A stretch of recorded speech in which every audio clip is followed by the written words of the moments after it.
Boa tarde, Excelência. Boa tarde, Excelência. Fernanda já terminou de conversar com o acusado, Walter Delgatti? Sim, terminou. Sim. Então, a gente pode iniciar a audiência, né? Há alguma questão de ordem que os defensores ou o Ministério Público queira registrar aqui antes de começar? Excelência. Também tem. Se eu puder começar, agradeço. Nós ainda não fomos... Peraí, só um momentinho. Vamos aumentar aqui o volume, que eu não estou escutando. Só um segundo. Pois não. Nós ainda não fomos habilitados pela Secretaria da Vara na delação do Gustavo. Tá. Eu tô já... A decisão vai sair provavelmente hoje, tá? E aí o senhor será habilitado, tá? Mais alguma... que a decisão já foi dada, Excelência. Sim, eu já vou providenciar. A Dani está fazendo isso, habilitando lá. A DPU já foi habilitada na educação. Estou conversando aqui com o secretário, ele vai providenciar, tá? Muito obrigado. Excelente. Não, doutora. A questão da defensoria se refere, a gente já foi habilitado no processo, né, que tem os acordos, mas não tivemos acesso ainda aos vídeos das delações e o nosso HD externo ainda está em poder da Polícia Federal. Só para constar que a gente ainda está sem acesso aos documentos, os dados telemáticos e os documentos apreendidos. Só para deixar... Tá. Depois, na fase 402, a gente vê isso aí. Se a senhora tiver alguma dúvida na instrução e mantiver, aí eu decido sobre a conveniência, de novo, de ouvir outras testemunhas. Mas a senhora já foi habilitada. Eu estava vendo ali agora para dar essa decisão. Sim, que eu tenho a delação é aquilo ali. É o que a polícia mandou, o Ministério Público mandou. Eu não tenho nada além daquilo. Sim, na vara, o vídeo parece que não tem na vara, mas tem em posse da Polícia Federal, sim. Porque ele só tem o termo do acordo, né? Não tem o que foi falado. E aí, isso que é o importante para a defesa do Correio, né? No caso. Tá, eu vou averiguar isso posteriormente. Mais alguma coisa? Podemos prosseguir? Sim, Excelência, pela ordem. Pois não, doutor Jorge. Eu não sei se tem mais alguma testemunha para ser ouvida, doutor. Eu queria ver com o doutor se é possível manter o Walter na superintendência, ao menos até o interrogatório dele, em função de que o acesso a ele vai dificultar muito em função do Covid, enfim. Queria ter a possibilidade de o senhor mantê-lo lá na superintendência. Tá. Eu vou verificar aqui sobre a disponibilidade da Polícia Federal. Acho que não vai ter problema. Tá? Eu também peticionei ontem, Excelência, passando o link aí do Gustavo e da Suelen e também fiz os requerimentos com relação aos documentos que foram apreendidos. O doutor acabou ainda não despachando. Se eu puder depois dar uma atenção nesse sentido. As mídias que foram o pedido idêntico aí da Defensoria Pública. O senhor já deu o HD para a polícia? Porque é muita coisa. Então, eu preciso da autorização do senhor. Autorizando, eu encaminho o HD lá para... É só ir lá procurar o doutor Zampronha. É só uma questão formal, né? O senhor tem direito de ir lá e verificar isso aí. Tá? Mas eu vou despachar. Doutor Ricardo, se me permite, com o doutor Zampronha, e até a Manuela pode confirmar isso comigo, não é bem assim que funciona com o doutor Zampronha. O doutor Zampronha ele quer autorização judicial para entregar o HD. Caso contrário, ele não vai entregar.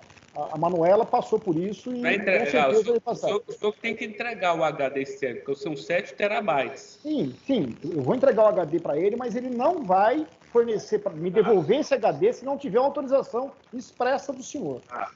E mais uma coisa, o senhor tem que me passar o e-mail do cliente do senhor, porque senão ele não é intimado. Né? Na minha decisão, Já passei, doutor. Passou? Quando é que foi? Consta por agora? Ontem à noite. Então, tá bom. Vamos iniciar, então. Só fala, então, para a Dani já terminar a decisão, já habilitar, tá? Já para a gente não ter mais problema. Vamos iniciar, então, ação penal.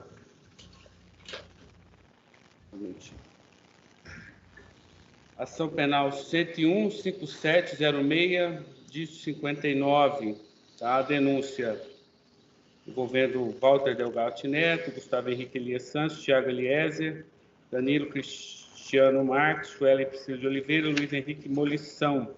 Tá? Boa tarde, doutor Sérgio Moro. O senhor está nos escutando? Ouço bem, excelência. Boa tarde. Boa tarde. Doutor Sérgio Moro, o senhor foi arrolado aqui pela pesquisa de Walter Delgatti, Gustavo Henrique, Suelen Priscila, nessa ação penal que trata aqui segundo consta a denúncia, a constituição de uma organização criminosa com a finalidade de praticar diversos crimes cibernéticos. E a denúncia vem aqui e fala que essa organização criminosa operava em 3 frentes distintas desses crimes cibernéticos. Primeiro, fraudes bancárias e furtos mediante fraude. Depois, invasão de dispositivos informáticos alheios e lavagem de dinheiro. Tá? Vou tomar, então, o compromisso de dizer a verdade. Não tem mais ninguém aí no recinto com o senhor, não, né? O senhor está sozinho? Não, sozinho. Tá. Só para a gente cumprir o protocolo aqui, até do manual de teleaudiência do Conselho de Justiça Federal. Tá? Então, eu queria que o senhor fizesse uma narrativa, já que o senhor foi, segundo consta a denúncia aqui, uma das vítimas, como é que foi essa possível invasão aí? Que o senhor relatasse para a gente uma história, fizesse um histórico aí dessas questões que envolvem o senhor e mais outras autoridades. Perfeito. Excelência, durante o primeiro semestre de 2019, eu ocupava o cargo de Ministro da Justiça e Segurança Pública e fui contatado, não me lembro em que mês exatamente, salvo engano em abril, mas não tenho certeza da data ou do mês, certamente nesse primeiro semestre, com a informação de que procuradores da República da Força Tarefa Lava Jato, em Curitiba, teriam sofrido ataques cibernéticos que buscavam hackear conteúdo de comunicações feitas por aplicativos de mensagens, especialmente o Telegram. Isso me foi informado, a Polícia Federal passou a realizar investigações sobre esses fatos para tentar identificar quem eram essas pessoas responsáveis pelos ataques. Posteriormente, eu estava, ainda antes de haver algum resultado dessas apurações, eu me encontrava no meu gabinete do Ministério da Justiça e, ao final da tarde, e aqui eu peço desculpas que não lembro exatamente a data, mas certamente esse dado deve estar nos autos, eu percebi no meu telefone celular que ele estava recebendo uma ligação do mesmo número, ou seja, o mesmo número do meu celular ligando para o meu celular. Aquilo me chamou muita atenção, porque, afinal de contas, eu não estaria ligando para mim mesmo. E eu só observei. Na segunda, eu não atendi a ligação, mas houve uma segunda ligação com o mesmo padrão. E eu, então, cometi até um equívoco ali, a meu ver, de atender ali, né, de ver se tinha algum erro, coisa parecida. Mas aí sem maiores consequências. E, em seguida, eu constatei, né, eu percebi, entendi que, no fundo, eu havia sido também uma das vítimas dessa tentativa de hackeamento. Até porque, em seguida, eu recebi uma mensagem informando que eu havia ingressado no Telegram. Esse era o modus operandi que me foi informado depois, em que se hackeava e clonava o aparelho celular e os criminosos ingressavam com o número no Telegram e buscavam recuperar as mensagens que estariam armazenadas dentro do Telegram. Eu comuniquei à Polícia Federal, disponibilizei o meu telefone para que fosse periciado, né, para se fosse identificada a fraude, os autores da fraude. Ao que me consta, no meu celular não houve captura de recuperação de mensagens do Telegram, porque eu havia deixado o aplicativo do Telegram há muito tempo, salvo engano, em 2017 ainda. Eu cheguei a usar por um tempo o Telegram, mas abandonei por razões relacionadas à própria... Houve a notícia lá de invasão ilícita de celulares durante as eleições americanas pelos russos. Como o Telegram é um aplicativo russo, eu, certo ou errado, ou por preconceito, acabei abandonando aquela forma de comunicação. E o que me consta que fui informado que depois de um tempo de inatividade, as mensagens elas eram apagadas e não eram recuperáveis. Não obstante, né, fui aí informado que nos aparelhos dos procuradores haviam sido, que eles mantinham armazenado, haviam sido capturados uma série de mensagens que haviam eles trocado com diversas pessoas. Prosseguiu a investigação. Poucas semanas após o ataque ao meu celular, esse veículo de mídia digital, né, o Intercept, divulgar algumas mensagens que eles afirmam que teriam recebido desses hackers e que teriam sido capturados nos terminais, nos aplicativos de mensagem dos procuradores da República. Como ministro, eu não conduzia nenhuma investigação, né, então apenas requisitei à Polícia Federal que fizesse aquela apuração e, posteriormente, tempos depois, acho que foi em junho ou julho, não me lembro muito bem, mas isso também certamente está nos autos, foi feita uma operação, eles me informaram que haviam identificado os responsáveis através do rastreamento dos ataques e disseram-me que foi especialmente importante aí a disponibilização do meu celular para a perícia e, particularmente, eu sempre entendi que as coisas estavam vinculadas. As pessoas que haviam atacado meu celular pelo modus operandi eram as mesmas pessoas que tinham atacado os celulares dos procuradores da República. E depois, no curso das investigações, também me foi informado pela Polícia Federal de que tinham atacado, inclusive, o aparelho celular do presidente da República, além de outras autoridades, como do presidente da Câmara, Rodrigo Maia, e também do ministro Alexandre de Moraes, do Supremo Tribunal Federal. A Polícia Federal me passou essa informação. Como ali envolvia a questão de segurança nacional, eu entendi por necessário comunicar a essas autoridades, né, de que tinham sido vítimas do ataque.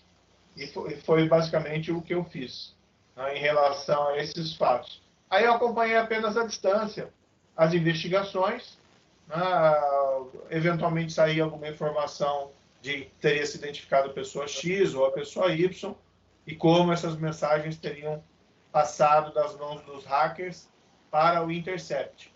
Mas eu não conheço os detalhes da finalização do resultado das investigações, porque aí foi me ocupar com outros temas. Basicamente, um resumo é esse. Ok. A defesa do Walter tem perguntas?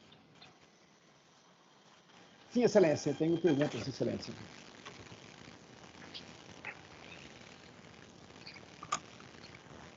Pode fazê-los. Primeiramente, boa tarde a todos, boa tarde à testemunha, seu Sérgio Moro. Entre as perguntas, seu Sérgio, eu gostaria de saber do seu telefone, o telefone que o senhor utilizava enquanto juiz em Curitiba, o TRF4. O TRF4 fornece os celulares aos juízes ou esse celular era do senhor? Particular do senhor? Esse telefone era particular. Não estava mais no TRF4, inclusive, mas ele também não era um telefone funcional. Era um número que eu tinha particular e levei ele para Brasília. Sr. Sérgio, na qualidade, obviamente, de operador do direito, né, o senhor atuou como juiz por muito tempo, obviamente o senhor sabia que o tipo penal previsto no artigo 154 exige representação do ofendido. Doutor, eu não queria que o senhor incursionasse nessas matérias de direito. Vou perguntar só sobre o fato, tá? Então, retira essa parte do 154, que ele foi juiz, essa matéria de direito, vamos excluir desse depoimento, tá? O senhor só pergunta objetivamente sobre os fatos, tá bom? Por que o senhor não fez uma representação formal a respeito da possível invasão do telefone do senhor? E preferiu fazer como na qualidade de ministro da Justiça? Bem, esse telefone, embora fosse privado, em particular, eu utilizava para comunicações, inclusive oficiais, de governo. E mesmo na época que era juiz, eu usava também esse celular para comunicar, inclusive relativamente a assuntos oficiais. Claro que comunicações que precisariam ser formalizadas,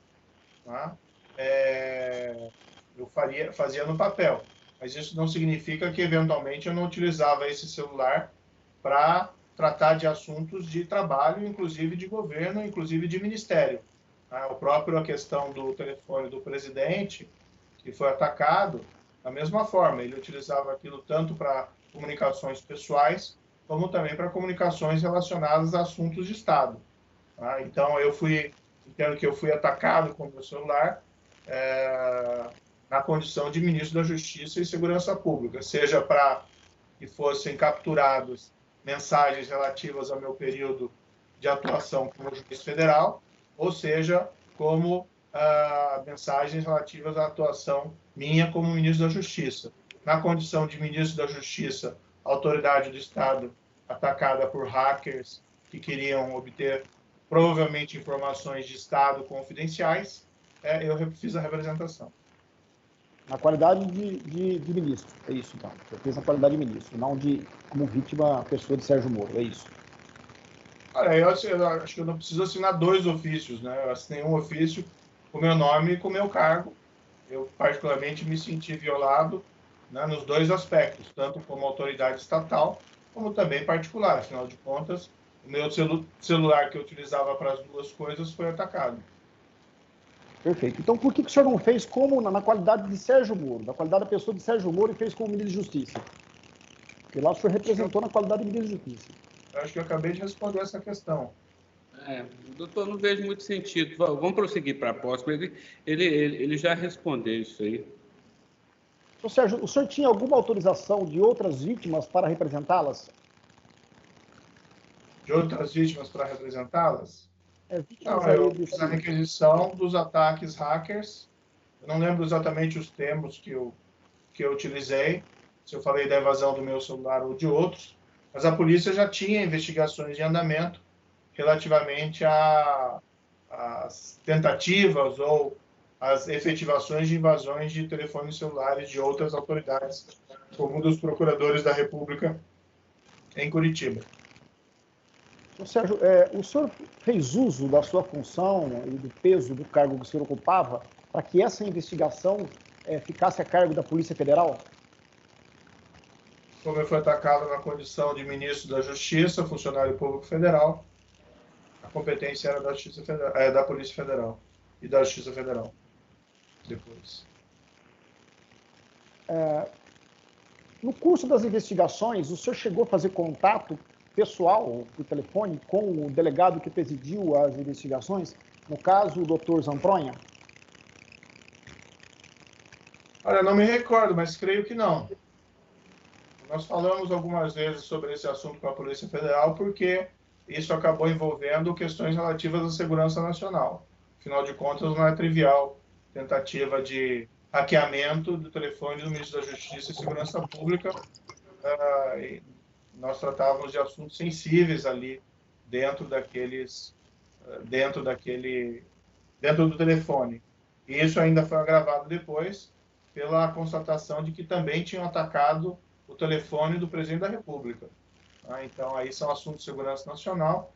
Isso é objeto, inclusive, foi objeto de discussão entre mim e a Polícia Federal por conta desse fato. Então, Sérgio, o senhor, no início do seu depoimento, o senhor disse para o doutor Ricardo que o senhor era informado constantemente pela Polícia Federal do andamento dos trabalhos de investigação. Quem especificamente falava com o senhor a respeito das investigações? Eu acho que eram informações gerais, né? Indagava como é que tá o andamento. Tá indo, como é que tá indo. Né? Então, isso normalmente era me informado. Se ela estava avançando, se eles estavam conseguindo progredir, se não estavam conseguindo progredir e tal, etc. Mas eu não tinha acesso ao inquérito, eu ficava examinando as provas, ou o que eles estavam ali verificando. Era só um acompanhamento do andamento dos trabalhos, afinal de contas, além da questão da minha posição de vítima, havia também essa situação envolvendo a segurança nacional.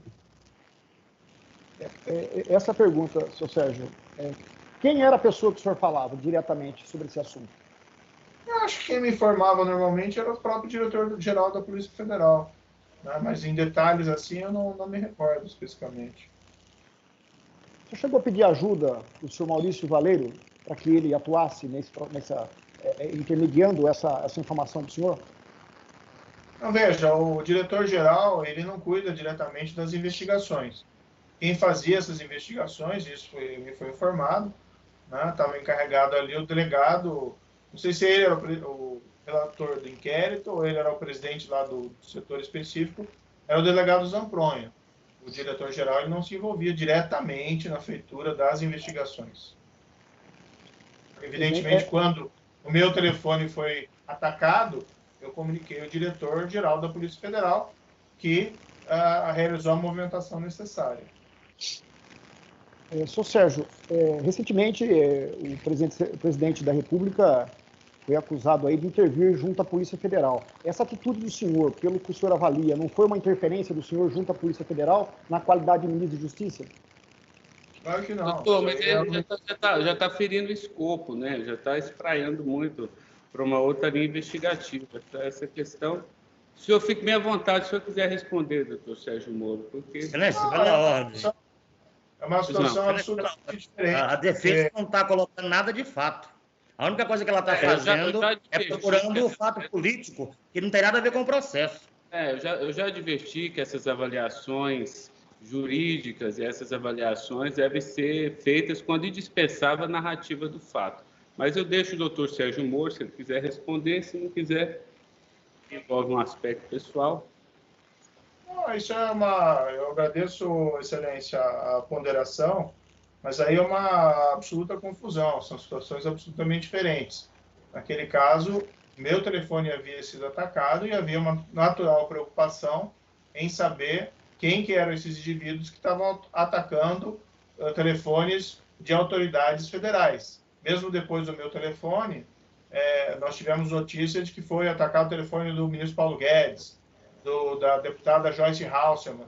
Então, havia uma situação extremamente preocupante em que criminosos, né, estariam tentando aí obter informações de Estado, confidenciais, e isso estaria dentro da responsabilidade do ministro da Justiça de tomar as providências necessárias para cessar esses ataques. Então, eu ser informado das investigações era um passo natural, mas eu nunca dirigi essas investigações, tanto que eu não sabia ali sequer dos detalhes específicos e jamais eu conduziria ou daria determinações ao delegado para agir de uma forma ou de outra nessas investigações. Era uma informação já que esses crimes transcendiam em muito interesses ou direitos particulares, mas sim eram atentados contra a segurança do Estado. Não, doutor. Senhor Sérgio, sim, doutor. Logo após a prisão do Walter e os demais envolvidos aí, que acabaram sendo presos quando da operação, em seu Twitter o senhor parabenizou a Polícia Federal sobre a prisão. Qual era o objetivo do senhor? Era influenciar a Polícia Federal? Não, congratular a Polícia Federal pelo trabalho bem feito. Isso eu fiz também outras vezes, por exemplo, teve agora recentemente a Polícia Federal conseguiu localizar, prender e extraditar para o Brasil o segundo em comando do PCC, o indivíduo chamado Gilberto com o apelido Fuminho, e foi feita a mesma congratulação.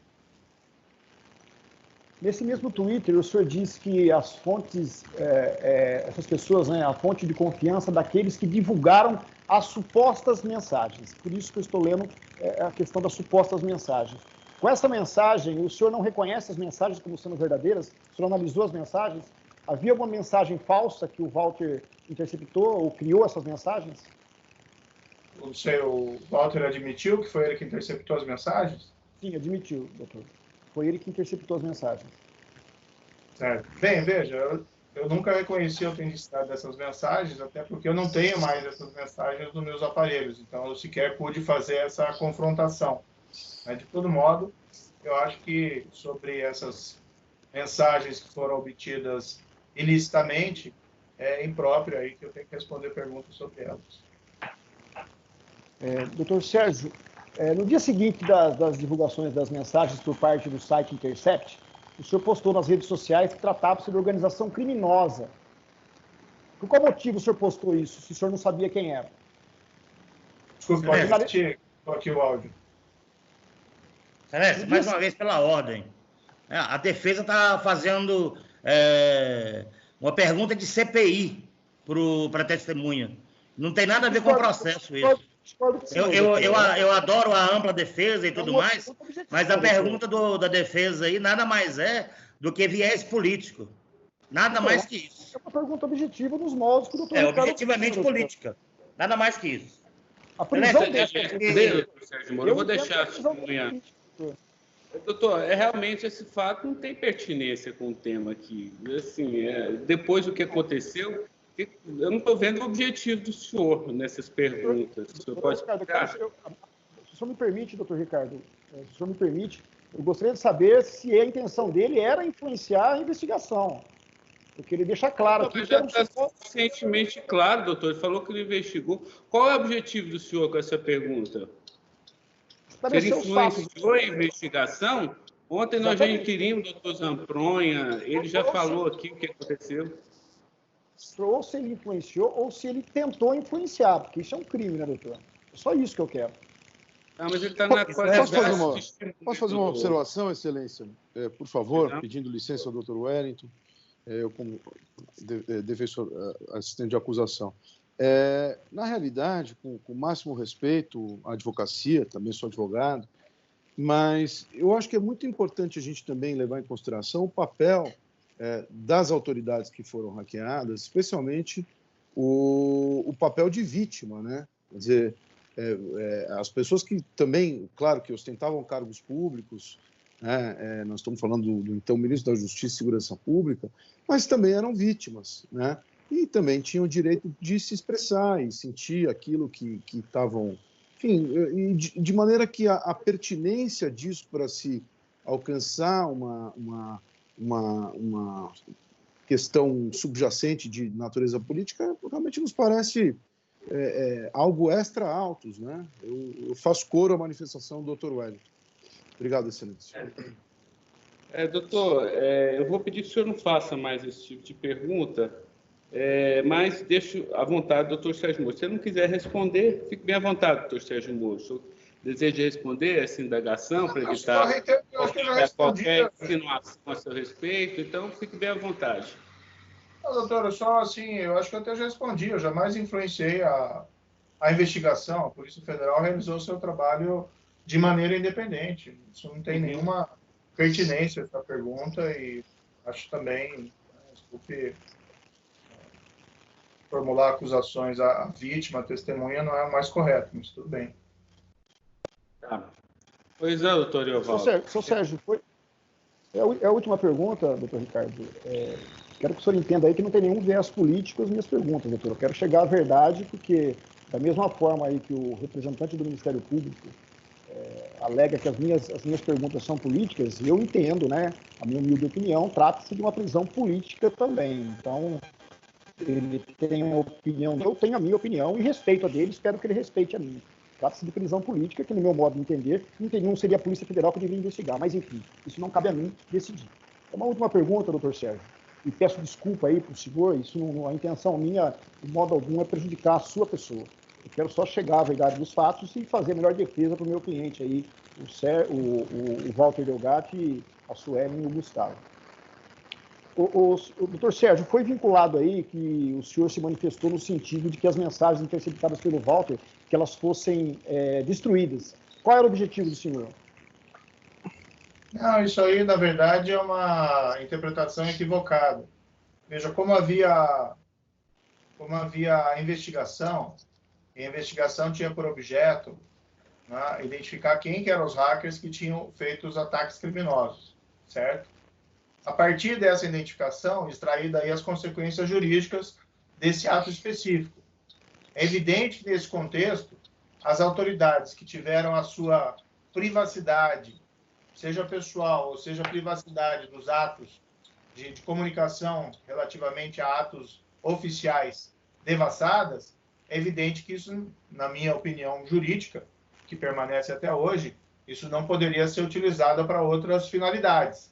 Então, na verdade, o que eu apenas, quando comuniquei a algumas autoridades, olha, o seu telefone foi hackeado, o que eu quis dizer foi, olha, mas só estou te informando por uma questão de segurança, essas mensagens a Polícia Federal ela não vai utilizar para nenhum outro propósito que não a punição dos hackeadores. Basicamente isso. Então, não tem intenção de esconder nada, não tem nada. Todo o trabalho feito na Lava Jato, com o ministro da Justiça, foi totalmente lícito, totalmente regular. É claro que tem quem critica, quem reclama e tal, etc.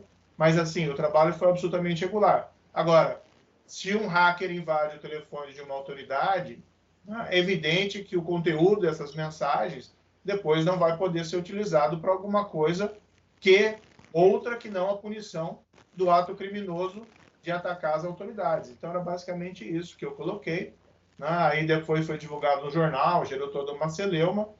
Não tinha nada a ver com questão de destruição de prova. Tanto assim que eu não determinei à Polícia Federal que destruísse nada. Eu só falei que a prova não seria utilizada para as autoridades que foram atacadas. Quem vai decidir o que vai ser feito com mensagem, o que não vai ser, evidente, são as autoridades competentes. A Polícia Federal, no caso, o juiz do processo, no caso, eventuais outras autoridades judiciárias, o Ministério Público se manifestando. Então, aí foi feita uma tempestade em copo d'água que não tinha razão de ser. Quando o senhor diz a prova não seria utilizada contra as pessoas que foram interceptadas, o senhor quer dizer que não poderiam ser usadas mesmo que elas tivessem cometido um crime quando da Operação Lava Jato? No processamento da Operação Lava Jato? É isso? Cometeu crime na Operação Lava Jato fora os criminosos, doutor. Pode ficar tranquilo quanto a isso. Mas o que eu queria dizer é que as autoridades que tiveram os seus terminais atacados não iam ter a sua privacidade violada. Seja o conteúdo daquela mensagem, seja fosse privada, seja fosse oficial, seja tivesse qualquer objetivo. Vamos supor, então, uma das autoridades que foi atacadas, tiveram o terminal atacado, foi o ministro lá, Noronha. Tá? Nós não íamos, a Polícia Federal, evidentemente, não ia pegar eventuais mensagens colhidas no terminal do ministro Noronha e sair divulgando por aí, ou utilizar para qualquer propósito, independentemente lícito ou ilícito. É só essa questão que foi ponderada, foi colocada. Ok, seu Sérgio. Doutor Ricardo, estou satisfeito. Tá, a defesa de Gustavo Henrique. Tem mais perguntas, excelência?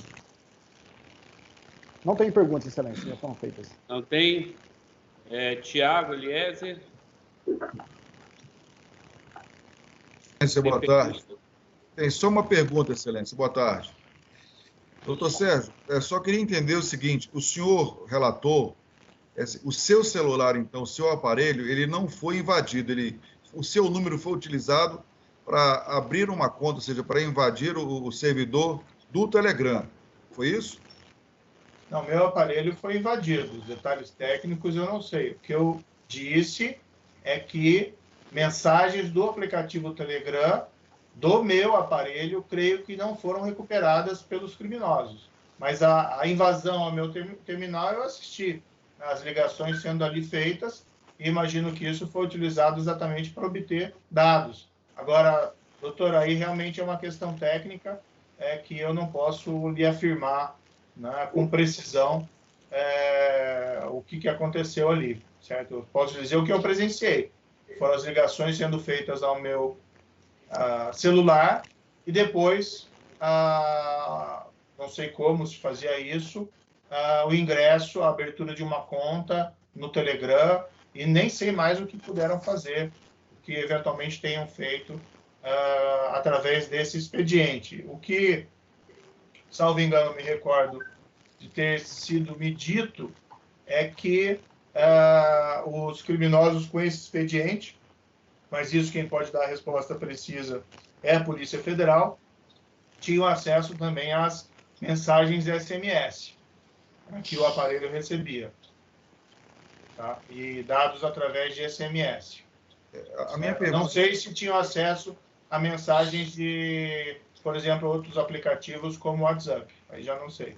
Porque, justamente, Excelência, a minha pergunta, doutor Moro, foi em cima das perícias e do material colhido no processo.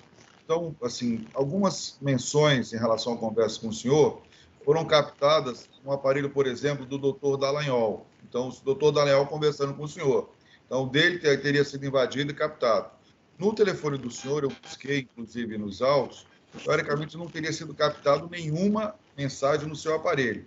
O seu aparelho teria sido usado o seu número para abrir uma conta no Telegram. Como o senhor muito bem disse, nenhuma mensagem conseguiram captar lá no Telegram, nem no seu SMS e outros. Então, foi só isso, só para realmente esclarecer. Muito obrigado. Perfeito. Como eu disse, daí a questão da prova técnica, né? Certo? Está no processo. Ele já falou que ele presenciou, doutor. Aí, essa questão se invadiu, né? A gente discute em sede de alegações, tá? Isso já está descrito na denúncia e nos relatórios da autoridade policial. Já confirmou realmente a prova policial. A defesa de Suelen. Não tem pergunta, Excelência. Danilo. Sem perguntas, Excelência. Sem perguntas. Luiz Henrique Molição. Tem, Excelência. Tenho sim, se me permite. Uma boa tarde, doutor Sérgio Moro. Uma única questão, só para a gente dirimir aqui uma dúvida. O senhor, em algum momento, publicamente, enquanto ministro do Estado, declarou que a conduta do jornalista seria criminosa? E aqui, Excelência, eu faço uma ressalva. Nós sabemos que a questão do jornalista objetivamente não é matéria, porque a denúncia foi rejeitada em relação a ele. Todavia, para o meu cliente especificamente, ele é incluído em uma associação criminosa com o jornalista. Veja, doutor, vou colocar muito claro. Eu solicitei a abertura dessa investigação, tá? Mas eu não conduzi os trabalhos. Eu não interfiro nas posições das autoridades policiais, certo? O que eu me manifestei publicamente é que eu tinha sido vítima de um ataque hacker criminoso, tá? E entendia que era reprovável, moralmente, a publicação daquelas mensagens, principalmente porque, com todo respeito aos jornalistas, se fazia um sensacionalismo, não se demonstrava ali a autenticidade e se buscava distorcer o conteúdo, né, daquelas supostas mensagens, certo? Mas eu não me posicionei publicamente, isso, na verdade, é facilmente buscável na internet. Eu nunca disse que o jornalista havia cometido um crime específico ali naquela questão. Isso, a meu ver, depende muito da condução das investigações e da conclusão das autoridades policiais. Mas o que eu posso lhe assegurar é que eu jamais interferi no juízo que a autoridade policial fazia sobre os fatos. Seja do jornalista ou seja dos próprios pessoas identificadas como responsáveis pelos ataques. Tá certo. Sem mais, Excelência. Muito obrigado. Ok. O Ministério Público tem questionamentos? Sem perguntas, Excelência. Obrigado. Assistente de acusação. Também sem perguntas, Excelência, aproveitando o ensejo para registrar a admiração ao trabalho de todos os integrantes da Força Tarefa da Lava Jato e também, quando o doutor Sérgio Moro era juiz, e também ao seu trabalho como ministro de Estado da Justiça e Segurança Pública. Muito obrigado. Tá bom, sem mais perguntas, doutor Sérgio Moro, agradeço então a participação. Desculpe também, nós atrasamos aqui, é uma tecnologia nova essa videoconferência aqui, então a Justiça está ainda engateando nessa função, tá bom? Perfeito, Excelência. Eu agradeço a atenção e desejo um bom trabalho nesse processo para a Justiça Federal de Brasília. Tá bom. Obrigado, doutor Sérgio. Até logo. Agora é Manuela.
Boa tarde, doutora Manuela. Me ouve bem? Boa tarde, escuto agora sim. Tá bom, vou chamar o magistrado, só um minutinho. Tá bom, obrigada.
Está pronto aí, Ju?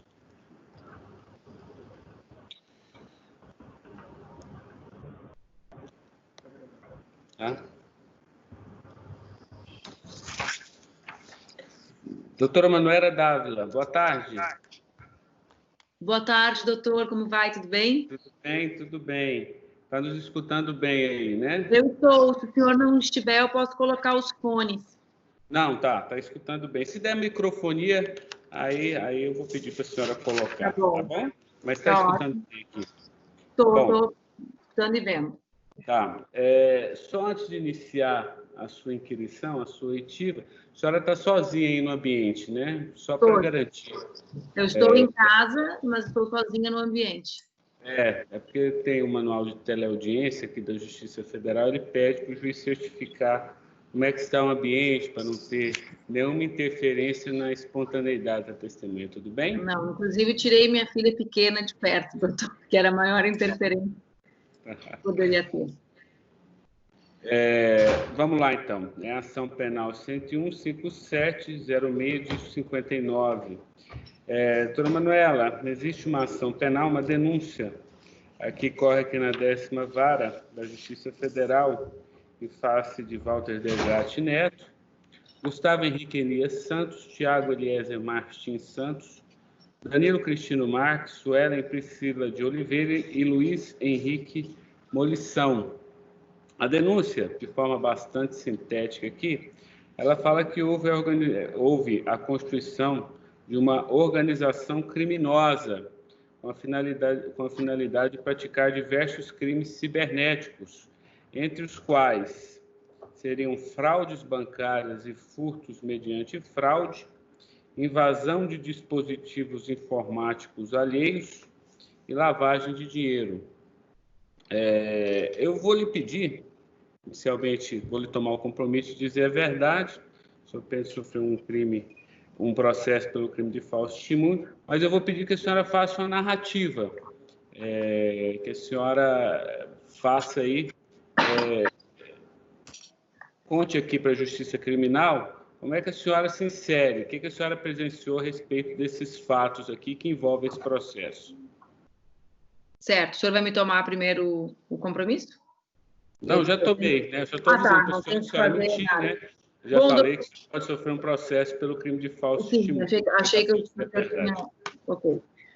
Então, doutor, primeiro que eu não conheço fisicamente nenhum dos réus, né? Portanto, eu nunca vi nenhuma imagem deles, exceto aquelas publicizadas pelos jornais, né? Em maio de 2019, o ano passado, no Dia das Mães, eu não sei que dia era, só sei que era Dia das Mães, eu tive meu dispositivo Telegram invadido, né? Automaticamente, a própria tecnologia me comunicou que estavam tentando acessá-lo a partir acho que do estado da Virgínia, nos Estados Unidos. A tecnologia do Instagram, o próprio aplicativo. Telegram. Pois é, o próprio aplicativo lhe avisou que estavam tentando acessar, é isso? Sim, doutor. Tudo isso que eu estou lhe comunicando está documentado. Eu entreguei a Polícia Federal voluntariamente. Então, o próprio Telegram, ele envia uma mensagem simples, dizendo que estão tentando acessar de um computador, se não é você mesmo, por favor, faça tal procedimento. Eu não usava muito o Telegram, fiz o procedimento e continuei a minha vida, que era organizar um almoço aqui no Dia das Mães para minha família. E, ato contínuo, recebi uma mensagem, em nome do senador Cid Gomes, me perguntando se eu poderia falar com ele com urgência. Eu tentei telefonar, não consegui, e depois o senador Cid Gomes perguntou se eu confiava nele, eu respondi que sim, integralmente, e essa pessoa então me disse que não era o Cid Gomes, que tinha um conjunto de informações para passar, que tinha invadido o meu celular e que me enviou algumas imagens da invasão do meu celular, uma conversa minha com um outro parlamentar, essa então uma conversa real que eu havia mantido no meu celular com o deputado Jean Willis, à época deputado Jean Willis, e me enviou essa mensagem para comprovar como tinha sido essa pessoa que tinha invadido o meu telefone e se desconectou. Eu estou falando tudo de cabeça para o senhor, então eu estou tentando lembrar a ordem dos fatos. Tá? Até para privilegiar a espontaneidade. Então só para... Se não se recordar, depois na minha frente. Eu lhe digo porque eu não estou com as mensagens na minha frente, então, assim, não é... são os fatos como eu me lembro cronologicamente. A partir disso, essa pessoa se desconecta do contato Cid Gomes, né, da pessoa que havia feito contato comigo, que eu imaginava que fosse o senador Cid Gomes, e se conecta comigo a partir de um outro perfil. Fala que tem muitas informações relevantes para me passar. Eu imaginei que fosse uma armação política contra mim, né? O ambiente político não é muito simples no nosso país. E segui conversando com a pessoa. Ela começou a me enviar alguns prints, poucas fotografias de imagens de documentos, e eu recomendei que a pessoa procurasse um jornalista. Eu sou jornalista de formação, mas não me julguei alguém, digamos assim, tecnicamente a melhor pessoa, tanto para aferir legitimidade de documentos, como esses documentos constavam, né, na fala da pessoa, não nos documentos, mas na fala da pessoa sobre os documentos. A pessoa dizia que era um conjunto de crimes de autoridade do Estado brasileiro. Eu liguei para o meu advogado, né, para me certificar, porque eu, antes, como parlamentar, ao tomar conhecimento de algum crime, de alguma autoridade do Estado brasileiro, se eu não tomasse providências, o senhor sabe que significaria prevaricação, né? Então, liguei para o meu advogado para consultar se era um caminho adequado encaminhar para um jornalista, porque eu não sabia se era crível, se não era, se era verdadeiro, se não era, o que estava acontecendo. E, então, sugeri que essa pessoa contatasse o jornalista Glenn Greenwald, e essa pessoa aceitou e fez o contato. Eu nunca vi fisicamente a pessoa, né? Então, não, enfim, essa pessoa grifou que não queria dinheiro, que não tinha nenhum, e que queria, enfim, queria passar para mim. Eu sugeri que passasse para outro jornalista com mais, digamos, experiência em jornalismo investigativo, etc., como é o caso do jornalista Glenn Greenwald, né? Que eu sabia também que tinha uma responsabilidade profissional grande, ou seja, alguém que ganha um Pulitzer, que é o maior prêmio na minha área, não digamos assim, não fará uma bobagem com informações, né? Não publicará informações falsas, enfim, terá algum grau de responsabilidade com isso, por meu raciocínio à época. Ok. A defesa de Walter Delgatti, tem perguntas? Doutor, tem que ativar o microfone. Está ouvindo, excelência? Está ouvindo agora? Estou ouvindo. Doutora Manuela, está ouvindo bem aí a defesa do Walter Delgatti? Eu vou fechar o meu microfone porque tem um pouquinho de ruído, doutor, mas eu não estou vendo, mas estou ouvindo. Ele vai lhe fazer as perguntas agora, tá? Ok. Boa tarde, Manuela. Boa tarde e agradeço aí sua presença para esclarecer alguns pontos que ficaram controvertidos aí durante a investigação. E, enfim, quando o Walter fez o contato com a senhora, em algum momento ele transpareceu que ele queria alguma remuneração financeira para fornecer esse material? Eu repito que eu nunca vi e nunca a pessoa se apresentou como Walter para mim. A pessoa que fez contato comigo, ela me escreveu, isso está em mãos da Polícia Federal, esteve em mãos, ou está em mãos da Polícia Federal, me escreveu literalmente que não queria dinheiro. Naquele momento, dona Manuela, qual era a percepção que a senhora teve? Se o sujeito tem essas mensagens, ele tem umas mensagens que no modo de entender dele, né, e obviamente de outras pessoas aí, eram mensagens aí dos operadores da Lava Jato, de situações graves cometidas por eles, no entender de algumas pessoas. De que forma ele transparecia para a senhora? Por que ele estava fazendo isso, se ele não tinha interesse financeiro? Doutor, tal qual a pergunta anterior, isso também é escrito por ele, eu entreguei à Polícia Federal, ele disse que tinha a intenção de ajudar o país, de livrar o país da corrupção, enfim, etc. Eu não me lembro literalmente a ordem das palavras, mas a motivação expressa por ele, por escrito, no aplicativo Telegram, é essa, de buscar salvar o país da corrupção, enfim, dos crimes cometidos, que ele tinha prova de crimes cometidos. A senhora falou com essa pessoa quantas vezes? Doutor, eu não contei o número de vezes, né? Eu conversei no Dia das Mães, que foi esse dia em que essa pessoa me procurou e eu orientei, eu sugeri, né, que não passasse as informações para mim, mas que passasse as informações para um jornalista mais gabaritado, digamos assim. E depois, algumas outras vezes, a pessoa me procurava para dizer, passei o conteúdo para o Glenn, ele está olhando, enfim. Então, numericamente, eu não sei, nunca contei. Ele passou para a senhora? Não entendi esse ponto. Não entendi a sua pergunta, doutor. Ele passou assim, ele que falava que teria passado já o material para o Glenn, é isso? Então, ele me procurou num dia, querendo passar para mim, eu sugeri que ele procurasse o Glenn. Então, a outra vez que ele me procurou foi para dizer, passei o conteúdo ao Glenn. Só que eu numericamente não contei quantas vezes, então não vou dar uma informação equivocada. Assim. Foram um diálogo num domingo e o outro decorrente desse domingo, em que ele diz que sim, passou o material para o Glenn, como quem esclarece a continuidade do diálogo anterior. Ok. Pois não, doutor Eovaldo. Dona Manuela, o Walter, né, ou a pessoa que a senhora conversou nesse período, ele chegou a dizer para a senhora quais eram os modus operandi dele, como que ele agiu, como que ele conseguiu essas mensagens? A primeira mensagem, se eu não me equivoco, do Telegram, em que ele escreve, talvez não seja a primeira, mas numa das primeiras, ele diz que ele não, acho que não fala como, mas ele fala, eu tenho as informações dos membros da Força Tarefa da Lava Jato. Isso é, acho, tá, doutor, mas eu tenho isso documentado, que é ainda conectado com o celular do senador Cid Gomes, não sei a ordem. Ele diz que tem as informações, não me recordo de cabeça, posso procurar nos documentos aqui no meu Google Drive, se for a intenção, para ter certeza da manifestação literal, mas são documentos que eu já entreguei para a Polícia Federal. Ele disse para a senhora se ele agia sozinho ou se tinha outras pessoas que colaboravam com ele na obtenção dessas mensagens, dona Manuela?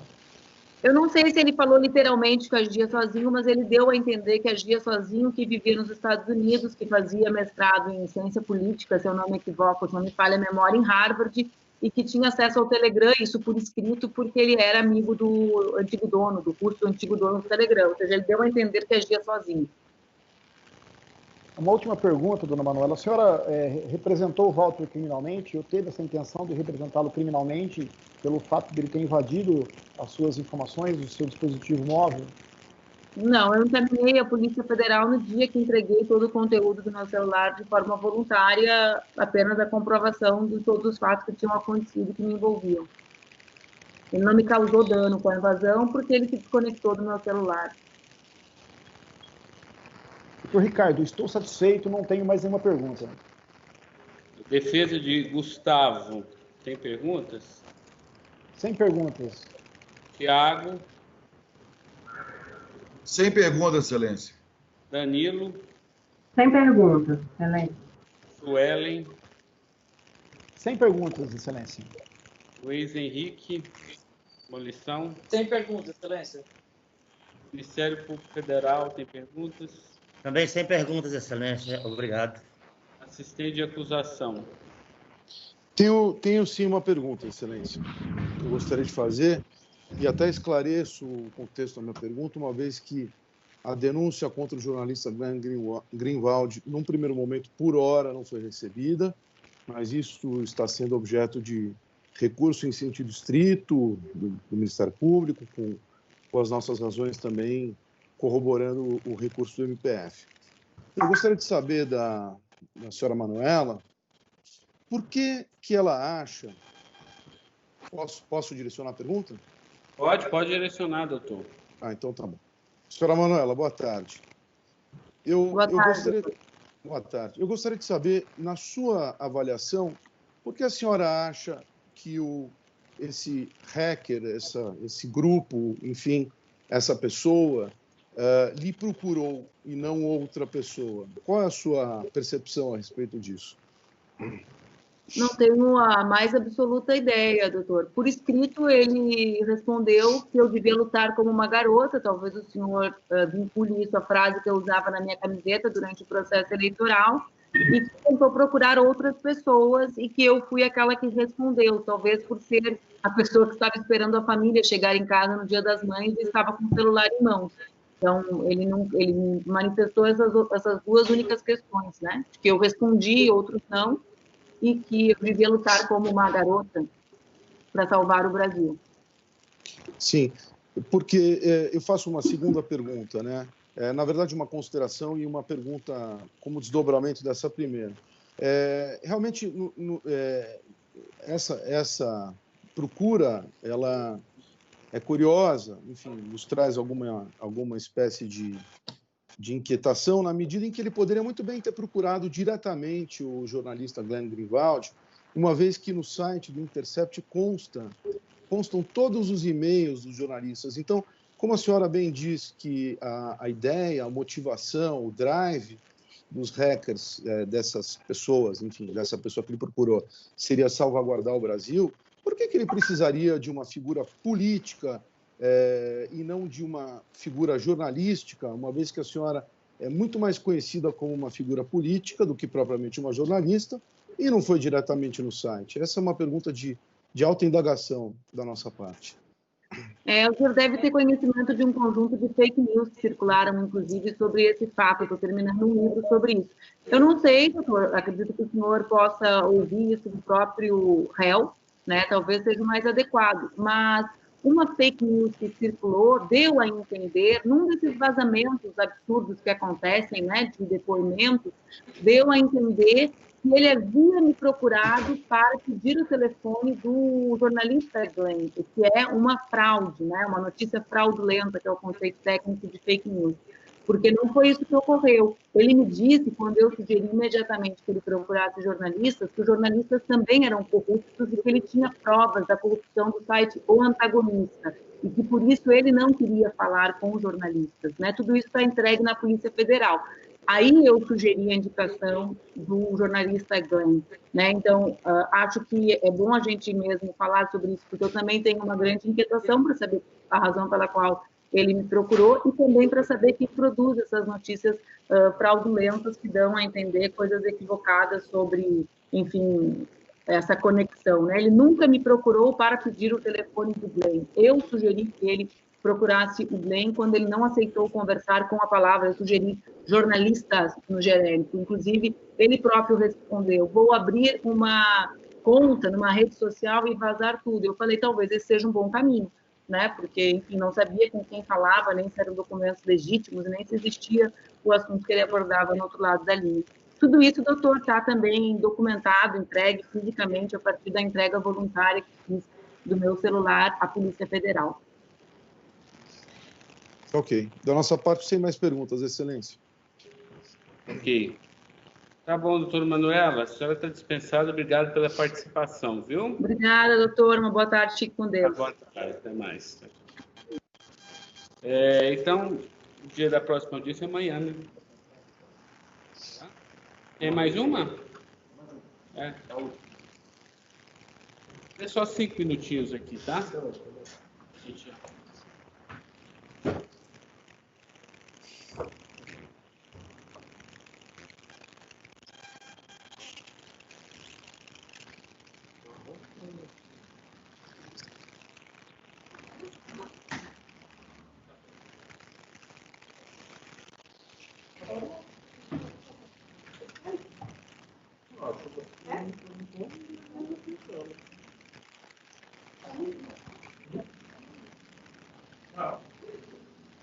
problema.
Oi, Davi, boa tarde, está me ouvindo?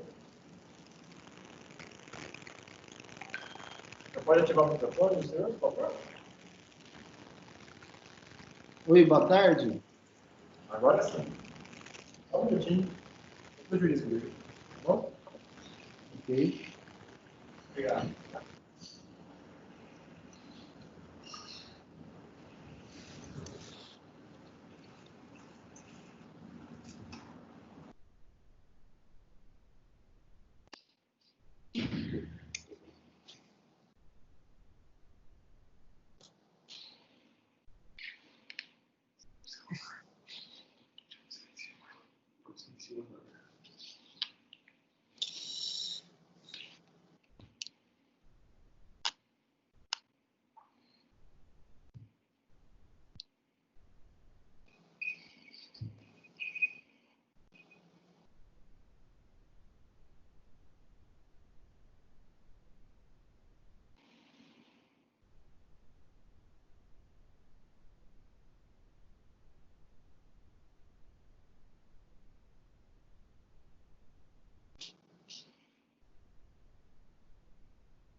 Doutor Davi Cunha, boa tarde. Boa tarde. Você está nos escutando bem aí? Sim.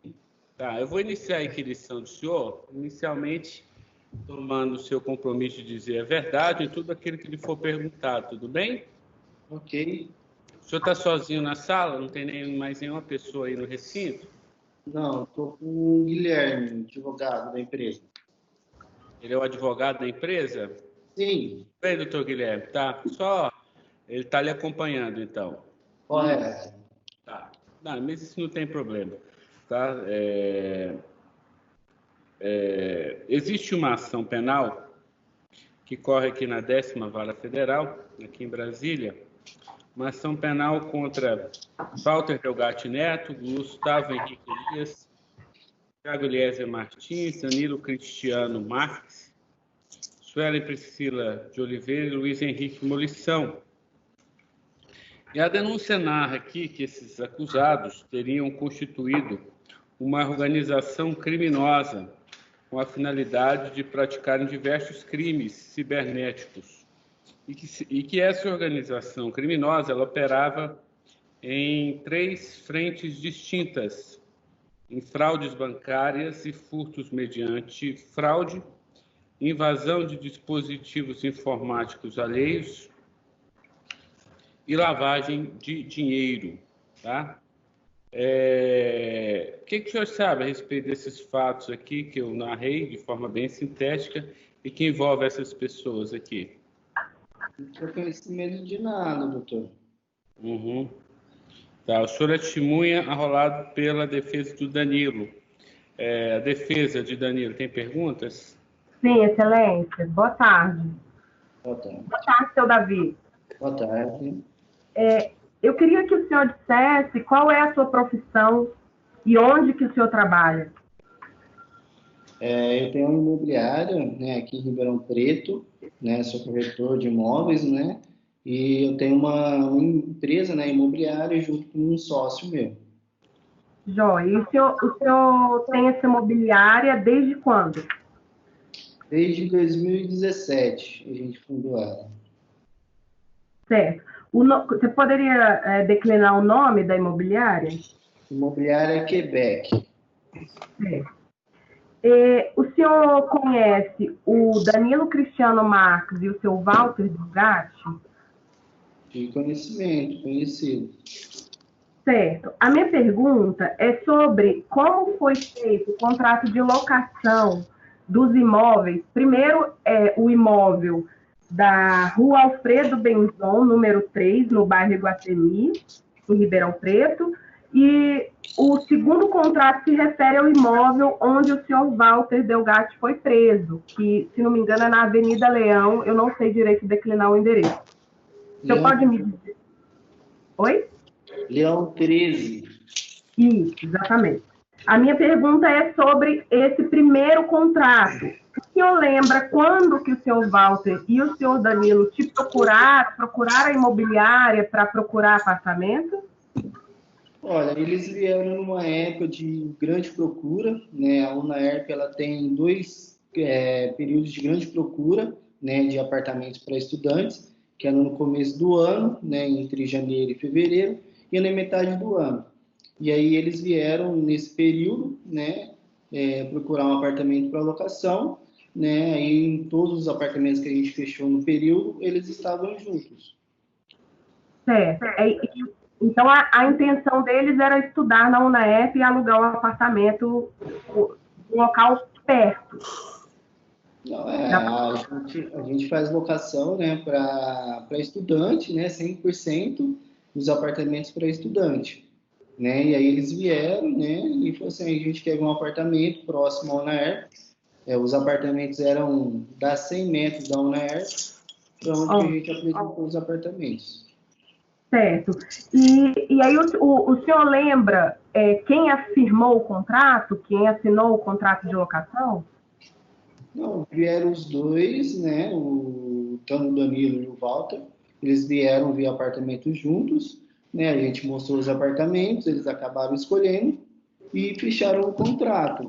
E aí falaram que o apartamento ia ficar no nome do Danilo. Certo. O senhor sabe quem passou a morar no apartamento? Como é que foi esse Então, na verdade, a gente é uma imobiliária, a gente faz a locação do imóvel, né? E aí, quem dá o acesso, né, tanto dentro do prédio, dos prédios, é a própria administradora, né? Então, assim, a gente não tem controle de quem frequenta o apartamento, no caso. Certo. E o senhor se recorda por quanto tempo que esse primeiro apartamento na rua Alfredo Benzon ficou alugado? Eu, se não me engano, acho que mais de um ano e meio, quase, mais ou menos. Certo. E aí houve a troca para o segundo apartamento, que foi na Avenida Leão 13, como o senhor bem disse. O senhor pode dizer como é que funcionou as tratativas para esse segundo apartamento e por que houve essa mudança?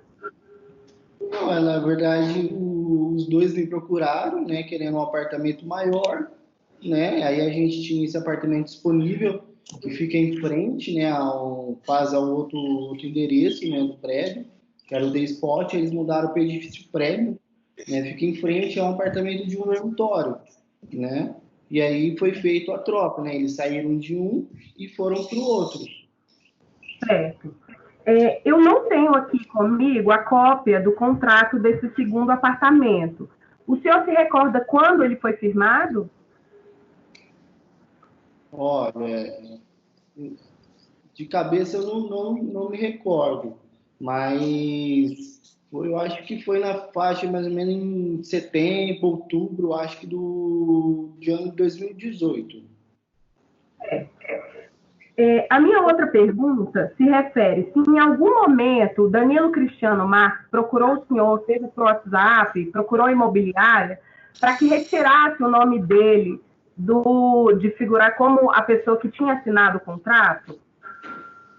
Sim, ele me procurou, o Danilo, né, assim, perguntando quais eram a forma, né, se poderia trocar, né, tirar o nome dele do contrato. Foi informado que poderia sim, né, fazer a troca, certo? Mas depois não me procurou mais. E aí manteve no nome dele. Sim.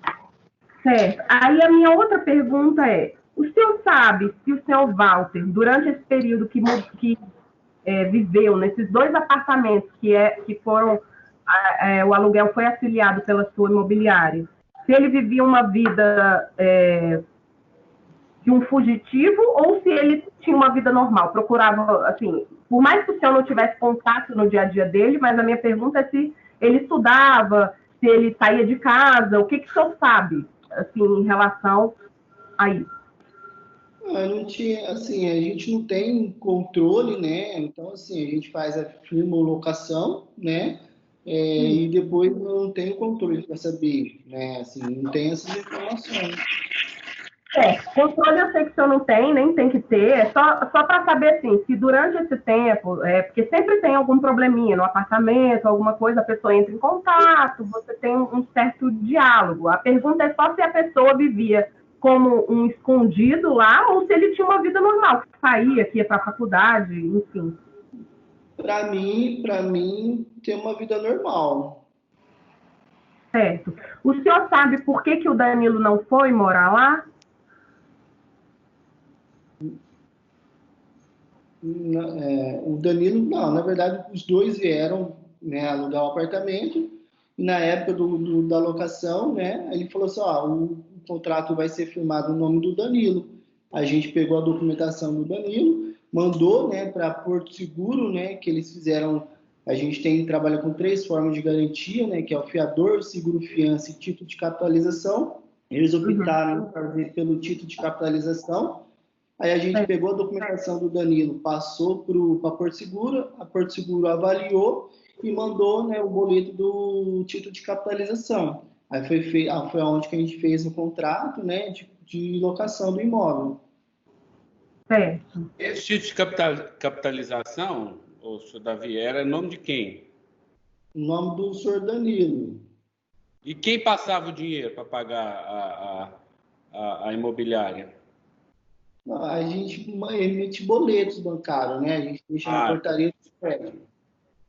Tá bom. Pois não, doutora Manuela. Eu estou satisfeita. O Davi já realmente respondeu. Excelente, eu só quero fazer a juntada do primeiro contrato, que eu tenho a cópia, né? E solicitar se a imobiliária tem a cópia do segundo contrato, porque o Danilo não tem mais. E eu também não tive acesso. O senhor tem essa cópia aí, senhor Davi, desse segundo contrato? Desse segundo contrato, quando houve a questão lá de que o pessoal foi, né, a proprietária, né, do apartamento do 162, né, do edifício Prêmio, ela veio aqui, né, ela veio ter acompanhado com o advogado, porque jornais tinham procurado ela, enfim, teve toda aquela coisa. E aí, na tratativa, a gente fez o encerramento do contrato, teve a questão das multas, e aí a proprietária acabou levando todas as vias, né? Tanto a via da imobiliária também. Por isso que eu não tenho acesso aqui comigo. Certo. Então, isso está em poder da proprietária do apartamento. Correto. Joia. Tem mais. Muito obrigada, viu, seu Davi? Boa tarde. Boa tarde. Tá. A defesa, então, de Walter Delgatti. Doutor Eovaldo, eu não estou lhe escutando. Tenho sim, doutor. Tem uma pergunta. Você me ouve? Pode fazer. Boa tarde, senhor Davi. O senhor me ouve bem? Ouço, doutor. O Walter, quando o senhor conheceu, ele deu o nome para o senhor de Walter, como sendo Walter? Meu nome é Walter. Ele disse isso para o senhor ou ele deu um nome falso para o senhor? Não, meu nome é de Walter. O senhor frequentava ali o apartamento? O senhor estava sempre por ali ou não? O senhor não viu o dia a dia dele e do Danilo? Conhecimento do dia a dia. Né? A nossa imobiliária, ela fica embaixo do primeiro prédio que eles alugaram, né? Então, o meu convite com o prédio sempre estava mostrando apartamento, né? Sempre estava levando pessoas, novos inquilinos, né? Para visitar os apartamentos do prédio. O senhor chegou a ver o Walter indo para a faculdade? Ele realmente frequentava a faculdade? O senhor sabe informar? Não, eu não sei. O senhor não viu? Não, porque assim, não sabia os horários, né? Que a gente abria aqui das 8h30, fechava às 18 horas, né? Na verdade, 6 horas da tarde. Mas aí eu não sabia quais eram os horários, então não tenho conhecimento. As contas de energia elétrica e de água é um débito automático na conta do locador ou quem pagava isso era o Walter e o Danilo? Você se recorda? Não compreendi a pergunta, doutor. Quem pagava as contas de energia elétrica é o locador ou o locatário? Quem era o responsável pelo pagamento? O locatário, toda a energia, né, tipo assim, condomínio, energia, né, CPFL, no caso aqui, fica no nome do inquilino, nunca do locador. Então, toda locação, a gente faz faz um pedido, né, de ligação, né, no nome da pessoa, né, do locatário, no caso. O senhor sabe dizer se era um débito automático na conta do locatário ou não? Não, aí do locatário, aí é eles que faziam pedido, né? Ou a CPFL, que é aqui de Ribeirão, mandava o boleto para ele estar pagando, né? Ou eles poderiam colocar em débito automático, no conhecimento. Estou satisfeito, doutor Ricardo. Obrigado, senhor Davi. Nada. Gustavo Henrique Elias Santos, sem pergunta? Sem perguntas, doutor. Tiago Eliezer Martins.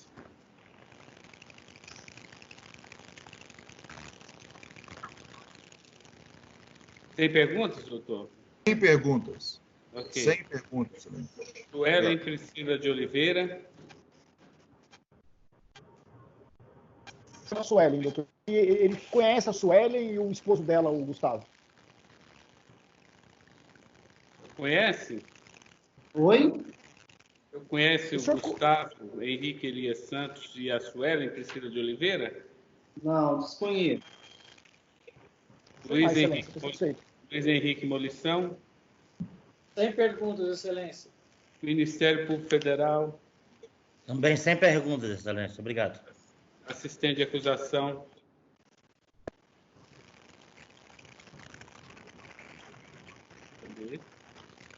Perdão. Sem perguntas, Excelência. Marcelo, Obrigado. Tá. Então tá. Doutor Davi, o senhor está dispensado, tá? Obrigado pela participação, tá bom? Obrigado.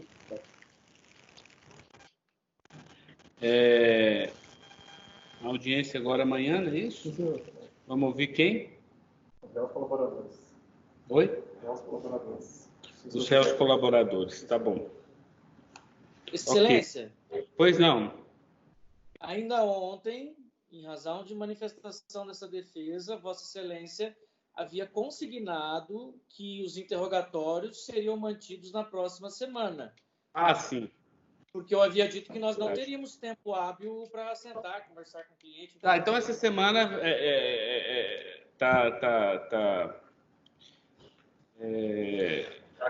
acabaram então os atos essa semana, só semana que vem, tá? E a questão da habilitação do senhor já foi deferida e já foi praticada no PJE, tá? O senhor tem acesso ao que a vara tem, tá? Eu agradeço, Excelência. Eu tenho mais um pedido, se o senhor me permite.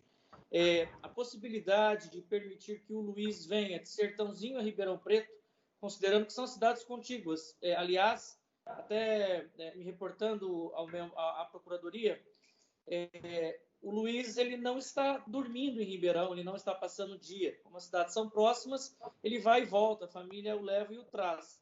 Então, eu faço aqui o pedido para que Vossa Excelência permita que ele continue esse fluxo na parte da tarde de amanhã até as audiências da próxima semana. Não, sim, não há. O senhor vai peticionar por escrito ou pode ser só oral isso aqui? Não, estou fazendo por aqui. Eu acho mais fácil. Não, está deferido. Não vejo problema nenhum nisso.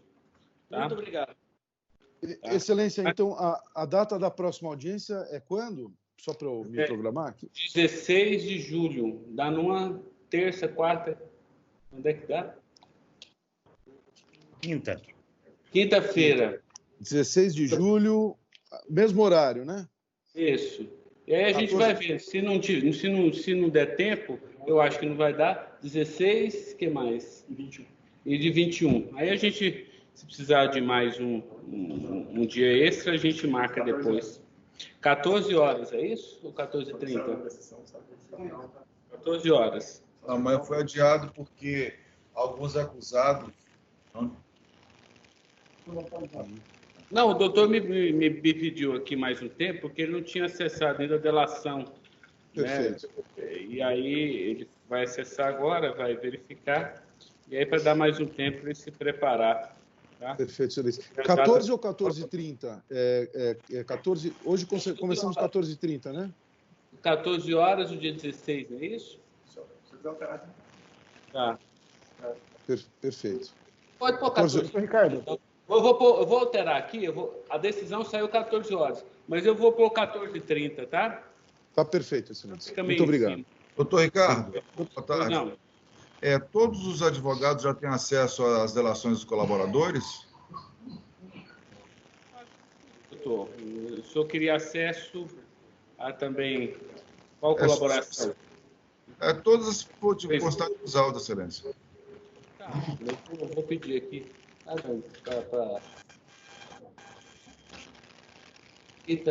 A decisão eu vou deferir aqui. Ela vai habilitar hoje ou amanhã, então, tá? Obrigado, doutor Ricardo. Muito obrigado. Doutor Ricardo. Pois não. Doutor, com relação à manutenção do Walter na superintendência, doutor. Ele vai ficar lá enquanto durar a inquirição dele. Não posso prometer que ele vai ficar o período, né? Porque a Superintendência da Polícia Federal, ela tem por regra não ficar com presa muito tempo. Essa é uma questão excepcional por causa da pandemia, por causa da dificuldade, né? E aí depois de terminado o interrogatório de todos os acusados, a tendência é que ele volte para Papuda. Doutor Ricardo, da mesma forma, correto? Isso, também é dele o Tiago, pois não. O senhor vai enviar um ofício lá para Papuda, doutor? Desculpa, para a superintendência, ou essa decisão, eles estão ouvindo o senhor aí dar essa... Não, sim. Eu acho que a decisão ela é justamente para ouvi-los e para possibilitar o acompanhamento da instrução processual, né? Então, agora, terminada a instrução processual, não há necessidade mais da presença deles, e aí eles voltam para a Papuda. Esse é o trâmite normal, né? A menos que suscite aí algum incidente ou que haja um fato superveniente. Já terminou. Então, doutor Ricardo, eu até, após o interrogatório do Walter, eu ia requerer ao senhor que recambiasse ele para Araraquara, porque ele não tem família em Brasília, não tem mais por que ele se manter preso em Brasília, né? Vamos esperar a instrução, doutor, já está acabando, né? Aí o senhor faz por escrito, que aí depois eu ouço o Ministério Público, né? E aí a gente faz, tá? Se o senhor insistir nisso, mas por enquanto vamos ele foi transferido agora para a Polícia Federal, vamos pelo menos esperar essa instrução, tá bom? Pela ordem, excelência, agradeço. Mais alguma coisa? Pela ordem, excelência, doutora Fernanda. Não.